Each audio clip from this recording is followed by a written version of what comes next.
Recently, it came to my attention, and probably millions of other people's attention, that Oda wrote a story before One Piece, a one-shot by the name of Monsters, or Monsters 103 Mercies Dragon Damnation, but let's stick with Monsters because what is that second title? I mean, it's a one-shot about basically Zoro fighting a dragon. Where the 103 Mercies come from? But as I was reading this story, I saw, mostly because they are incredibly obvious, all the similarities between this story and One Piece. And while obviously Monsters is only 45 pages, it is a one-shot after all, which ends up being only about long enough to make one episode of anime out of, you can see that it truly set the foundation for the story that One Piece was going to become, and thus was truly the cornerstone of the empire that One Piece has built. But this kind of thing isn't specific to Oda. In fact, many of the world's most famous mangakas got their first hit of success through a one-shot that would later inspire their greatest works. In fact, a one-shot being picked up and adapted into a full-length manga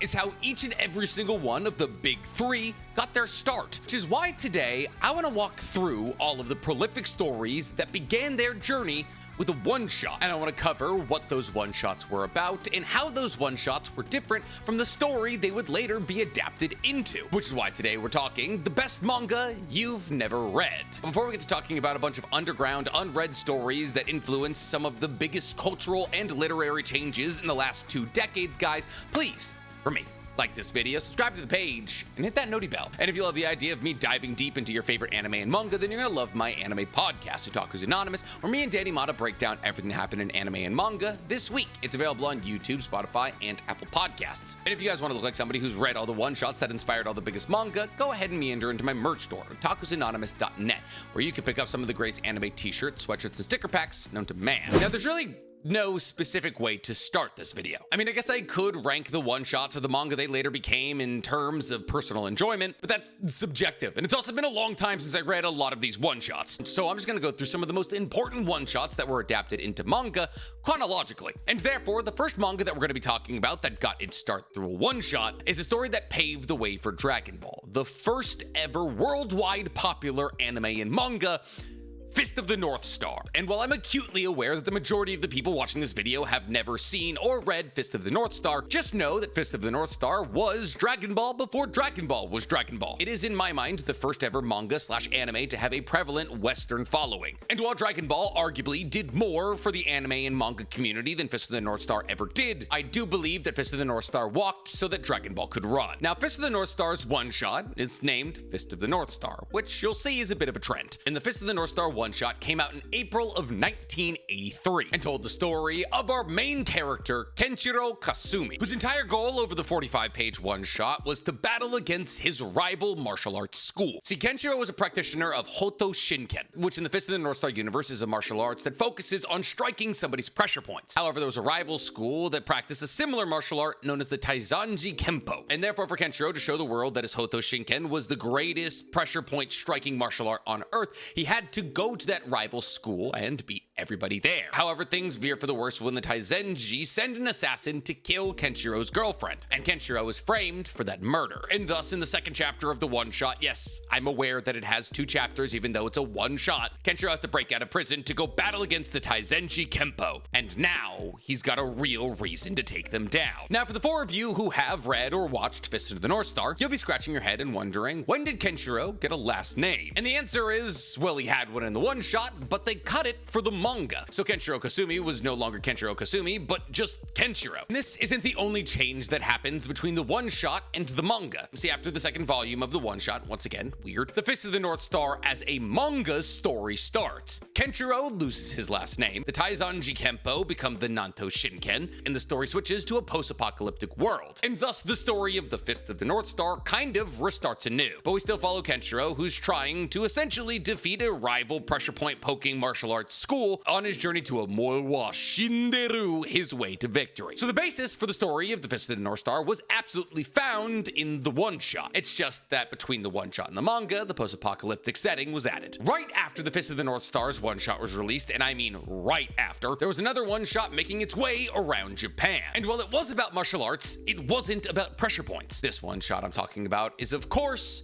Dragon Boy, a story about a boy by the name of Tang Tong, a young boy with wings and a tail who's in charge of protecting a princess of the Flower Country who looks exactly like Chi-Chi but acts like Bulma. Now, if you haven't caught on yet, obviously Dragon Boy was the one-shot predecessor of Dragon Ball. And while this story might be substantially less heavy on the influence from the Journey to the West, that is to say that Dragon Boy is less influenced by the Journey to the West than Dragon Ball, there are still many clear connections between Dragon Boy and the Dragon Ball series. Like, for example, the fact that Dragon Balls exist in Dragon Boy. However, instead of the Dragon Balls being brought together to grant a wish, Dragon Balls kind of operate like Pokeballs for dragons. That is to say, when you use a Dragon Ball, a dragon is summoned, and that dragon is supposed to help you with what's ever going on around you. But the dragon quality between Dragon Balls varies pretty massively. On top of this, Tang Tong also has the Flying Nimbus and a staff, but it's not an extendable bow staff, it's a staff with a blade on the top. I don't know what they're called. Now, the Flying Nimbus, just like in Dragon Ball, is a bit redundant because Tang Tong has wings, but I guess Goku doesn't learn how to fly until Dragon Ball Z. There's also plenty of full female nudity from the princess over the course of 45 pages, and so it's also nice to see that Toriyama has never changed in that department. Now, a full 13 years after Dragon Boy would set the foundation for Dragon Ball, Eiichiro Oda would release the one-shot that would inspire today's video. Monsters. That is to say that Monsters was released in the year that I was born, 1996. Now, Monsters is a story about a samurai who comes to a town after not eating for 5 whole days, only to be given a meal by a woman who runs a restaurant. That woman is also serving a man who looks exactly like Mihawk from One Piece. And not only does he look exactly like Mihawk, he also basically has the exact same backstory. That is to say that everybody says that this Mihawk swordsman is the second greatest swordsman on Earth. And the only swordsman greater than this Mihawk lookalike is a man by the name of King. Mihawk, on his way out of the restaurant, accidentally bumps his sword hilt against the hilt of our main character, whose name is Ryumin, but is basically Zoro. And Ryumin challenges this Mihawk lookalike to a duel and loses, sort of. See, Ryumin goes to slash the Mihawk lookalike and he ducks the slash. But the slash is so powerful that it cuts a completely bronze statue in half, which was obviously the influence for things like Zoro learning how to cut steel. However, the duel goes a bit better for Ryumin than Zoro's battle goes against Mihawk, as this Mihawk lookalike puts his sword to Ryumin's neck and says this duel is over, and then sheaths his sword. Ryumin then, after finishing his meal, leaves the restaurant and bumps into a man by the name of TK, who is Buggy, who also bumps the hilt of his sword into Ryumin's hilt. Before Zoro can challenge him like he did to the Mihawk lookalike, TK fakes that Zoro stabbed him with a dagger, and then makes a show about how Ryumin stabbed him. And then in order to make sure that TK doesn't die alone, he pulls out a dragon horn, which when he blows into, summons a dragon to destroy the village that they're all currently residing in. And then everybody in the village decides to blame Ryumin for the bad fortune that he's brought onto this village. Because he stabbed TK, TK summoned a dragon. But Mihawk, as I'm gonna call him from now on, was the sole survivor of the last dragon attack. Well, I guess dual sole survivor. He was one of the 2 survivors, because the other survivor was the woman who runs the restaurant. And thus Mihawk proclaims to the village that he will battle against the dragon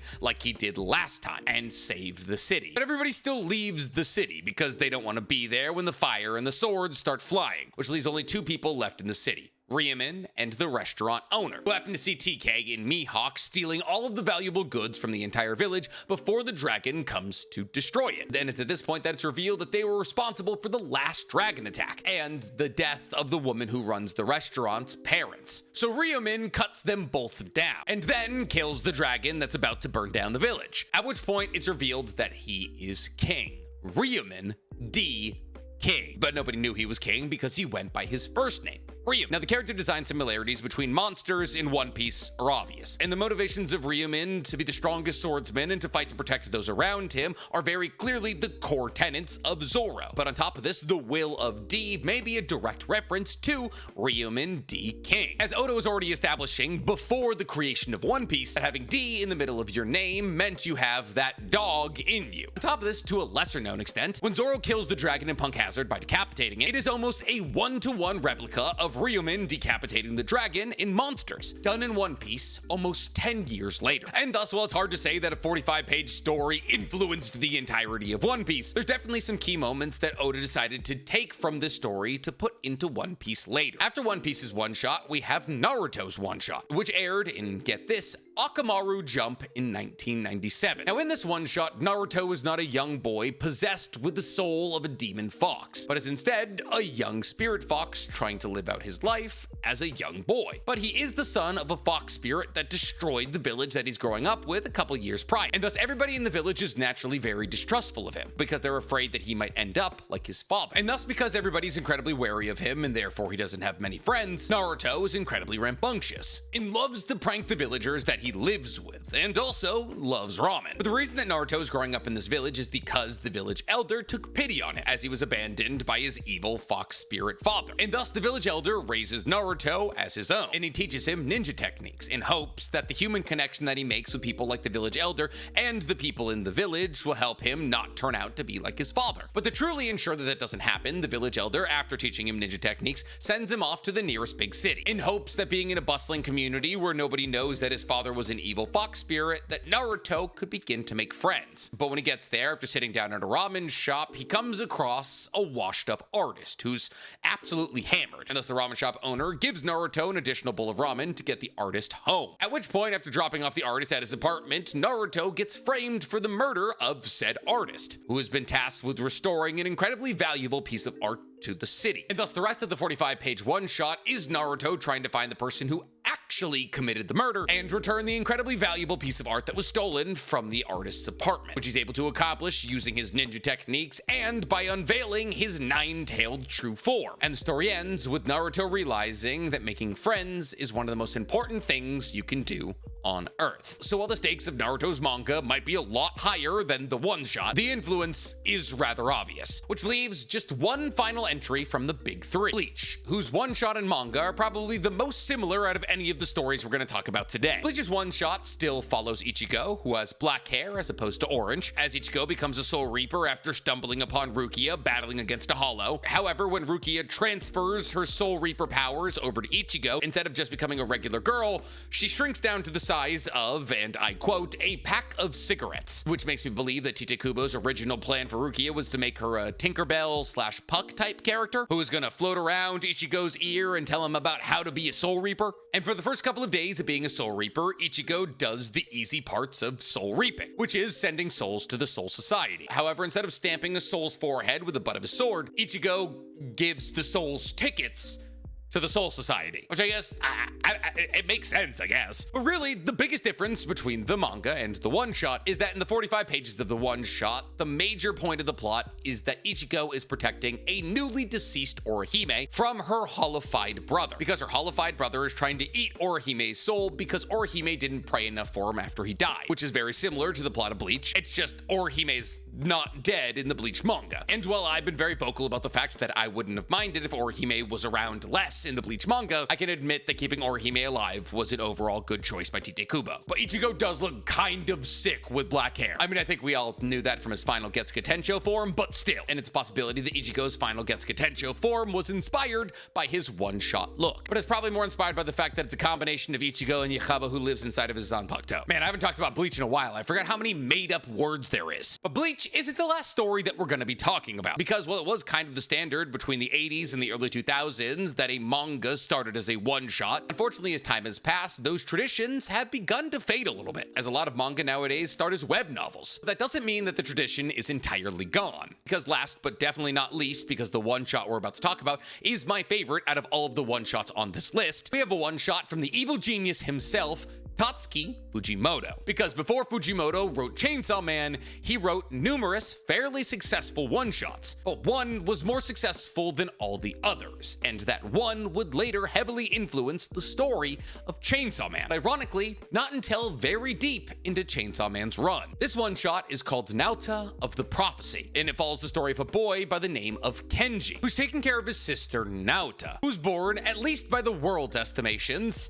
as a devil, because she was born without the ability to say any words outside of incredibly violent words like gouge, rip, cannibal, and death, and also was born with horns. And in this world that Kenji and Naota reside in, there's a prophecy that says a girl with horns will destroy the world, and it looks as though Naota has the ability to do just that, because Naota is also magic, but her magic only allows her the ability to summon a ton of weapons, which allows her to kill anything and anybody that she really ever wants to. And yet Kenji wants to protect her from the world. So he works multiple jobs to make sure that she's fed and able to stay inside. But eventually she's found, and people try to kill her. But Kenji is fortunately able to save her. Another quirk of Naruto is that she's always killing animals and trying to bring them to Kenji. And Kenji doesn't know why, but it's revealed at the end of the story that Kenji denies himself food in order to make sure that Naruto is happy and fed. And that stresses Naruto out a lot. And thus she's always killing animals and bringing them to Kenji so that he'll eat, which makes Kenji realize that protecting Naruto has always been and will always be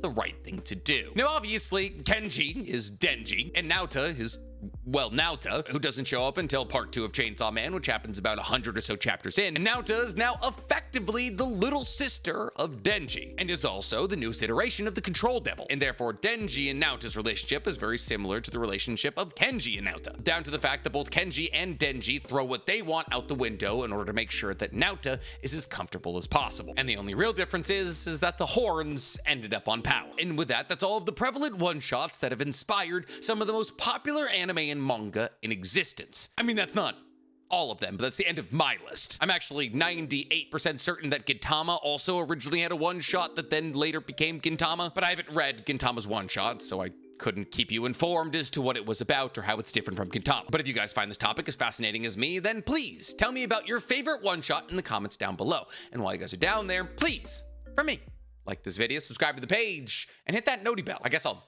go read Gintama's one-shot now.